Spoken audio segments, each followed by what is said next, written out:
So you guys are going to have to be patient with me today. I'm all emotional. Yeah. So the topic today is it's never too late and it's never too soon. In other words, now is the time. And I like the corollary to that, which is if it's worth doing, it's worth doing right now. Okay? Never put anything worth doing off. So that's the basic theme of today's idea. But we're going to celebrate two national holidays today. The first one, of course, is Father's Day. And the second one, of course, is Juneteenth, which I'll talk about a little bit later. But Father's Day, well, let's start by asking, how many of us, raise your hand if you are a father? All right. Well, fathers, if you would come up here, I would like to give you a gift on Father's Day from the center. I know.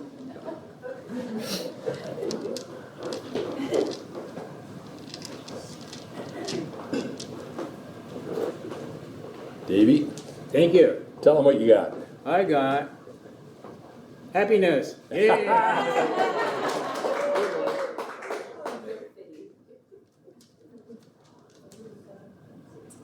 Strength. Yeah, okay. Apropos.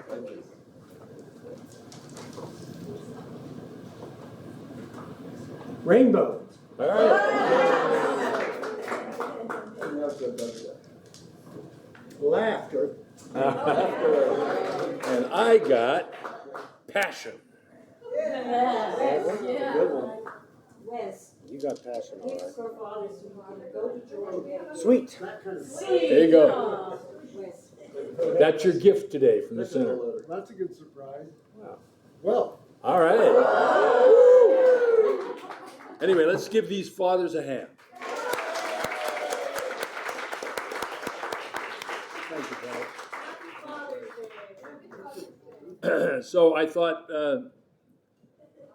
we could kick the father thing off with a quote from Harry Truman, who gave us great wisdom on how to handle teenage children. He said, I have found the best way to give advice to your children is to find out what they want and then tell them to do it. I like that. I thought that was pretty cool. Anyway, Father's Day. I, of course, am a father. I had 4 children. By the time I was 21, I had 4 children. But then I found out what caused it. Aha. So I have always loved being a father. And even beyond the 4 children that I sired, I have been the father in so many inner journeys for people, probably hundreds of times, where it just seemed almost automatic that out of the group, when people would go on a journey where there was fatherhood being examined, I would end up being the father. And I was the father when there was bad fathers, and I was the father when I got to be a good father. But in either event, fatherhood is incredibly important.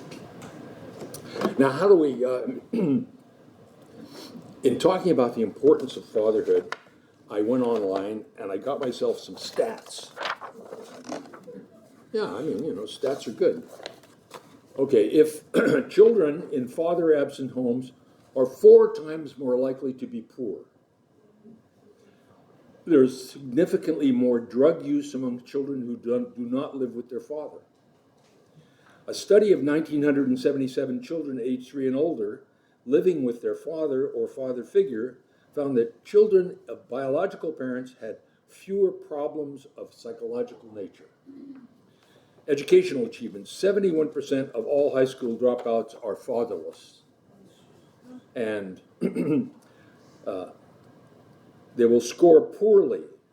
Children without fathers score poorly on tests of reading, mathematics, and thinking skills. Now, why that should be, I'm not too sure, because a lot of the fathers I know don't have any of those skills, but still, it was interesting. And they are more likely to leave school before age 16 and less likely to attain any academic or professional qualifications. So being a dad is really important. Now, here's how, one of the ways that I found out just how important fatherhood is. I went to a men's symposium, and there were 1,500 men in this auditorium. And the speaker said, I'm going to ask you guys to do something very unusual. He says, I want you to count off 1, 2, 1, 2. And he says, I want number 1, I want you to put your head in the lap of number 2. And number 2,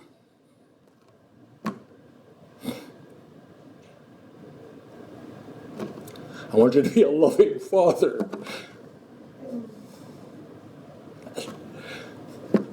1,500 men were crying.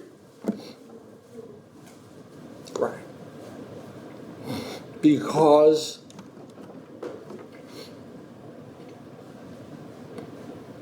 there is an immense unfilled need in the world for good fathers. Immense. So we're celebrating Father's Day today, and do you know how it got here? I will tell you. Henry Jackson Smart was born in June, and that's why we have Father's Day in June.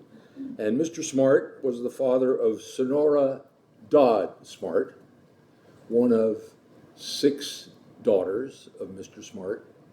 And she was sitting in church one day while they were celebrating Mother's Day, and she realized that her mother had died when she was 5 or 6, and that her father had raised her, and nobody was celebrating fathers. So she pushed and pushed and affirmed and intended and affirmed. And then in 1972, Father's Day became a national holiday. I think it's a great story in and of itself. You know. So when she realized how selfless and loving her father had been, she wanted him honored. So, so this is a great idea from a loving heart of a grateful daughter. And then this weekend started with my daughter giving me a card, which I forgot to bring, but I wanted to bring because essentially what it said was, if somebody said, point out,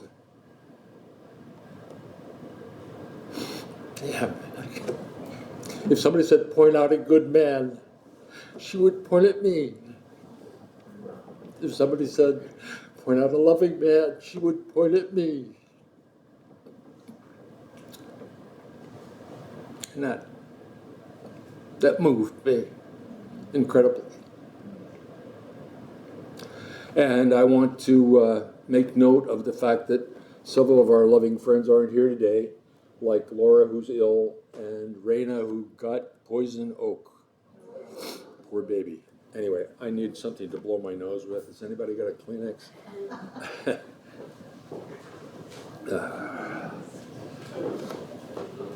You got more. Yeah, I'll take a couple.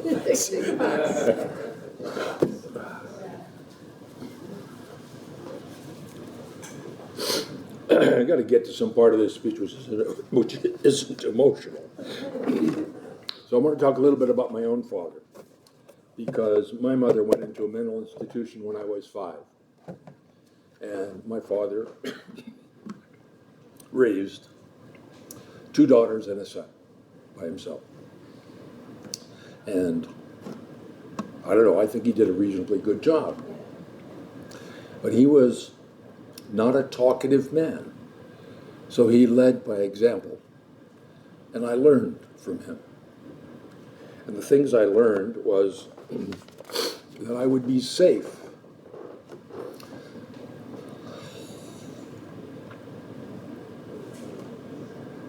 I was safe because he was always there and always loved me. And he never hit me. or spank me once in his life. If he got mad, he hit something else, which, by the way, was impressive. He got mad at me one day, put a hole in the wall. But he would never hit me because that wasn't him. That wasn't him. And he taught me most of the things that have stood me very well in my life. By example, he taught me that I was responsible and that if you have children, you have a job to do. He taught me to be on time. He taught me to care about education. He taught me so many things, said so few words. It was amazing. It was a sad day when we finally got enough money that I had a room of my own, because I slept in the same room with my dad when I was a boy. Yeah. That's a good way to be. Anyway, so he was not talkative, but he cared for us, and I always knew that he loved me. And I learned that it was good to embrace and love other people. And a lot of me didn't want to do that because there was violence from my mother's side, but I learned to do it anyway.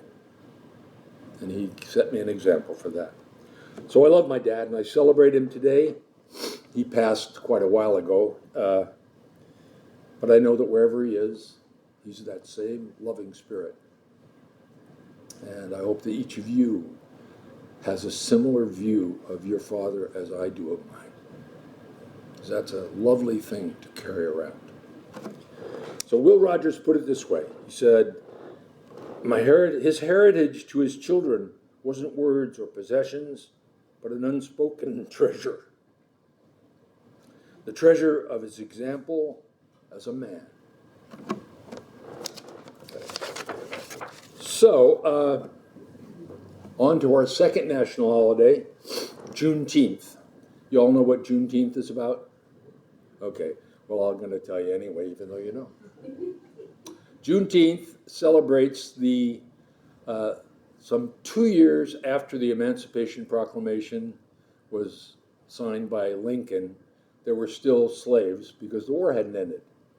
And when the war ended, the last slave in the United States was freed when the cavalry rode into Texas, because that was the farthest place away from where slaves were still held. And Juneteenth celebrates that final freedom of the last slave in the United States. Of course, that's not counting me, but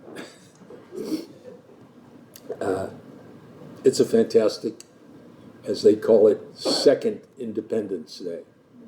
And we used to have one of our members here was Belvie Plain. Anybody remember Belvie? You do, good. Anyway, Belvie, I gave a speech here one day on light, where I was applauding light and using darkness as a metaphor for what isn't good. And Belvie was black. And after she walked up to me and she said, "You know, George, I know you're not a prejudiced man, but I also know that there's lots of sneaky prejudice that is in our hearts and minds that we don't even see. And there's one good example. When we use the metaphor that light is good and dark is bad, right? We are reinforcing a stupid and old relationship between the color of skin and goodness and the color of skin and badness. And so I stopped doing that. And I think one of the things that emphasizes this really, really well is Louis Armstrong's song, A Wonderful World. You know that song? Okay, it says, the bright something day and the dark sacred night. The dark sacred.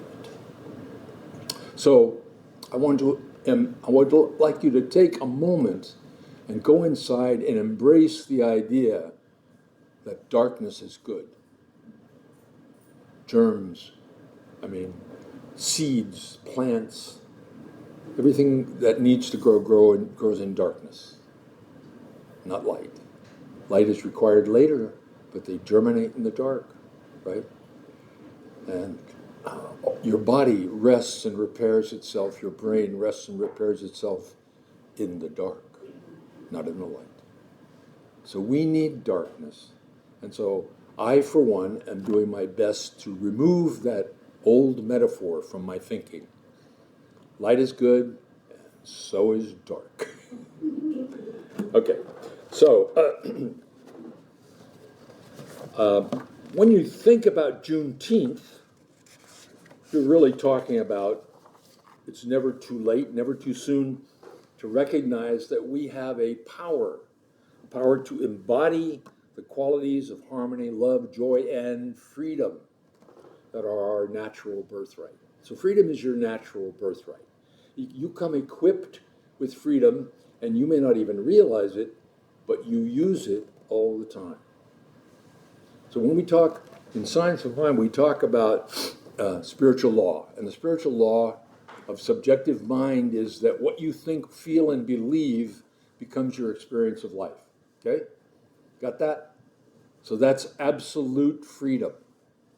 Absolute freedom. What you think, feel, and believe, and only what you think, feel, and believe becomes your experience of life. And so that's a kind of freedom that is embedded in spiritual law. It's bigger than normal life.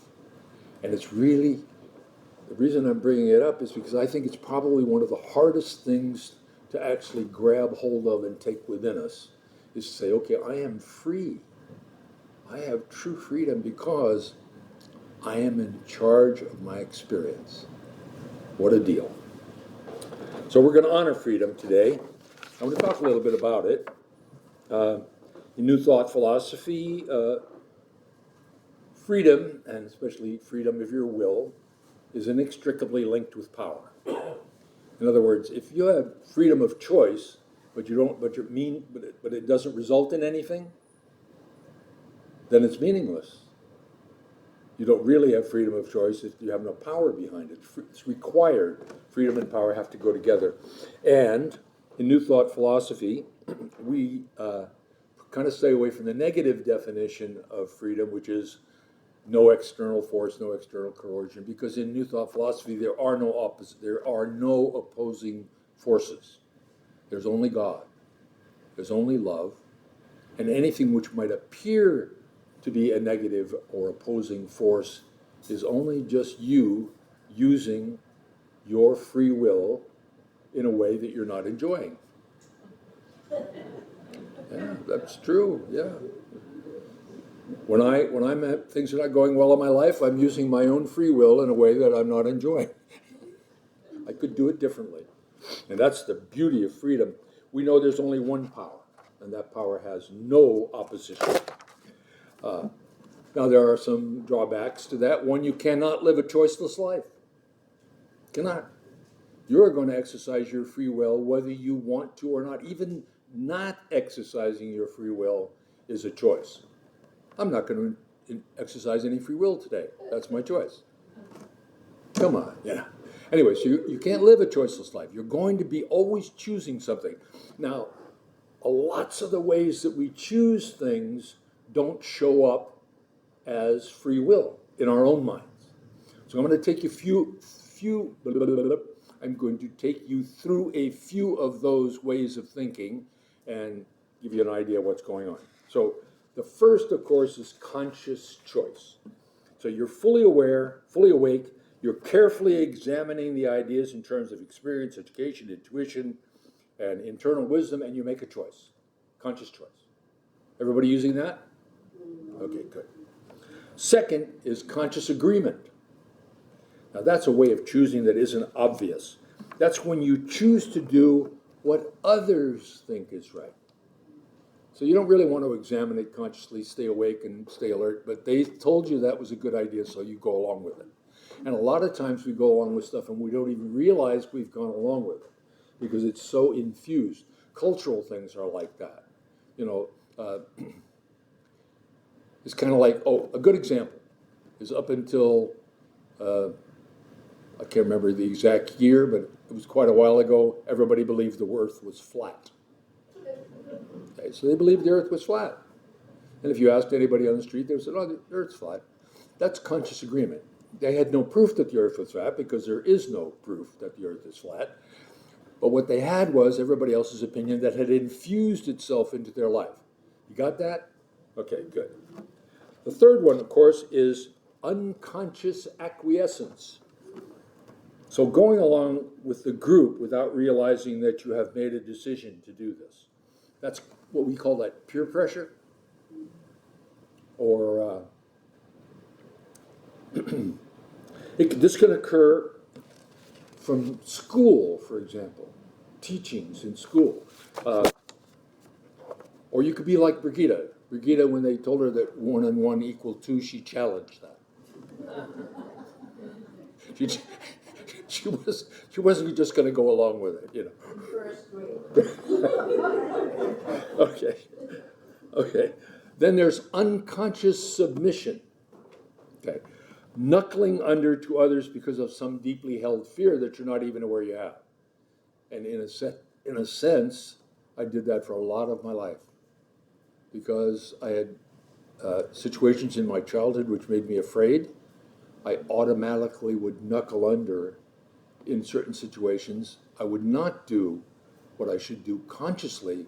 I did it through unconscious submission to my own fear, which, by the way, although it doesn't seem like it is a form of choice. Okay?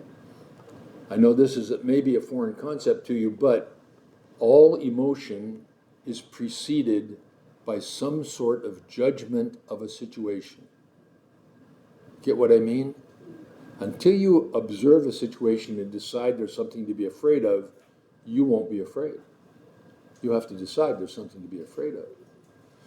If you are sad, it's because you have decided there's something sad has happened, or you're feeling something sad has happened. All of those are, in a sense, mental choices.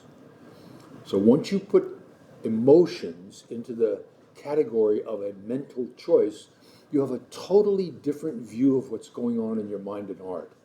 And you have a different way of controlling your life. Because you can say, wait a minute, oh, I'm angry. Why have I chosen to be angry? I'm sad. Why have I chosen? Doesn't mean you don't want to be sad or you don't want to be angry. I'm not saying that. You may still want to be angry. You may still want to be sad. You may still want to be afraid. But now you're going to bring it into consciousness rather than leave it in the subconscious, where it runs your life without you knowing it. You want to bring it out where you can see it.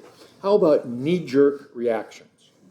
Now, these are deeply embedded in the unconscious, and they seem to operate without your free will being involved at all, and they are usually come from the child state. And I'll give you a really good example of that. It's called, goodness gracious, premature cognitive commitment. Okay, this is premature cognitive commitment. And then the psychological term means that something happens to a child, usually some kind of a trauma, and as a result of that trauma, they make decisions about life. But it's premature cognitive commitment. So they make a mental decision, they don't even know they're making it, and they do it premature to an ability to understand what's going on. And so you become frightfully afraid of people, and you don't know why. Because you have premature cognitive commitment to be afraid in certain situations, and it automatically happens to you, you think.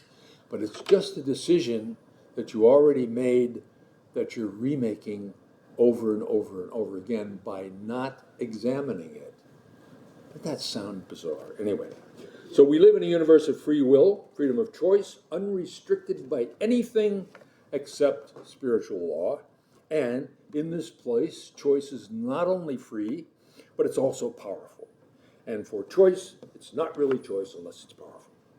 So, Signs of Mind principle states that we believe, and this is a quote, in the control of conditions through the power of the mind of spirit. That's what we believe. That's a foundational belief in Signs of Mind. You're going to control the conditions of life by utilizing the mind of God, the Spirit's mind. So when we make a decision, we are free to use the power of Spirit. So we're not just using some teeny little power we have in our inside of ourselves. We're using the power of God when we make a decision. You're not just wishfully thinking. When you think into the mind of God, especially when you do it deliberately, as we do when we're doing spiritual alignments or spiritual mind treatments, that's immensely powerful. Using the mind of God to recreate a different life. So this power is always creating our experience out of our thoughts, and it's spiritual law in action, and there is no force in opposition to it. So we don't control this power, right? If there's no force in opposition to it, you can't control it. What do you do? Well, you give it the form into which God can pour the substance. You create the form. You create in your mental condition is what you're saying is what your experience is supposed to look like, and that's the way spiritual law handles it. So you can have a thimble-sized form for your good, or you could have a bathtub-sized form, or you could have a swimming pool-sized form. Take your pick, it's all up to you. I love some healer that we knew once. We went to him and said that we'd hurt something. Brigida actually had hurt herself. And the healer said, well, how long do you want this to take to heal? I like that. That's a great idea. How long do you want to take? How big do you want your swimming pool to be? And how fast do you want to swim? So you can use your free will as a really, really great, well-trained musician can when he plays the guitar, right? Or you can use it like I would if I was playing the guitar, unskilled, clumsy, and only making noise. It's up to you. Choose to become skilled. One of the ways you can become skilled is taking classes here at the center.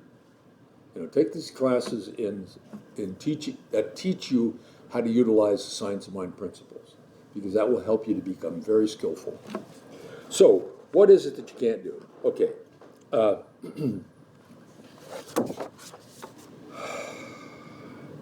These are the limits to your use of free will. Here I was talking about spiritual law, which has no opposition, but there are actually limits to your free will. Okay, what are they? I cannot do away with free will. You can't say, okay, I'm going to choose not to choose. Or, no, today's not a free will day. No, that won't work. It's natural law. It's always in operation. You can't change that.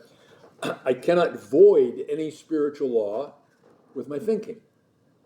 So yeah, I can think and create a new experience in my life, but I can't make God go away because I stopped thinking about God. I can't make you be different because I started thinking that way. I cannot void someone else's free will, because if I could do that, then free will wouldn't exist, would it? If it was possible for me to void your free will, to make it inoperable, then you wouldn't have free will. You'd have an external force coercing you into a different form of action. And you cannot choose to be anything other than God. Sorry. Done deal. You are God in expression, and you cannot change that. You may wish it away if you wish to, but you can't change it. It's like a spiritual fact, and that's that. And you might not want to believe you are God, but you are. You are the expression of the Most High. You are the spirit of love. You are fantastic at every level. Every level. And when you know that, the whole world changes completely. So I will end with Thomas Trord. I love Thomas Trord. If you ever get a chance to take a class that teaches what? Yes. I love Trord. Trord invented the word New Thought philosophy. He's the one that first said, have a new thought, have a new life. Anyway, he says about the law, A law which allows us to be perfectly ourselves is perfect liberty. And that spells freedom to me.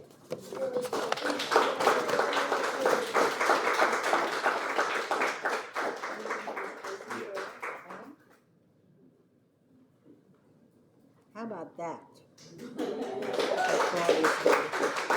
Thank you, George. Will you join me in knowing the truth? There's only one of us.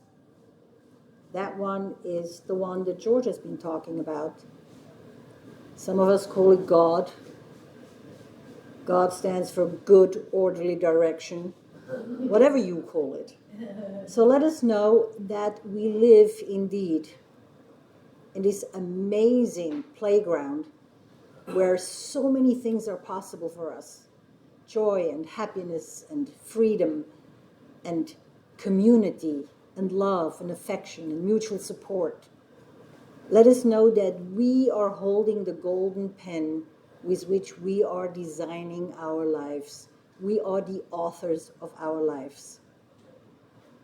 I invite everybody here to claim that freedom, to claim the fact that we are not hapless little wormy sinners pleading for mercy from a reluctant higher power. We are powerful expressions of God, whatever you call that, and as such have not just the power, but the obligation to choose our lives. And so I invite all of us to choose happiness, friendship, closeness, mutual support, all the things that are uplifting, life-enhancing, health-promoting. I see us choosing radiant aliveness and joy. I speak these words into the great yes, yes, yes, yes, yes machine. It never says no. This is one law of the universe. It always says yes to us. And I ask you to know with me and for yourself that words that we speak with passion and conviction immediately activate a conveyor belt that brings us the good that we desire. Help me anchor this by saying, and so it is. Thank you. Oh, I almost forgot. I think my kids are listening to me as they're driving home, and I just wanted to say, I love you.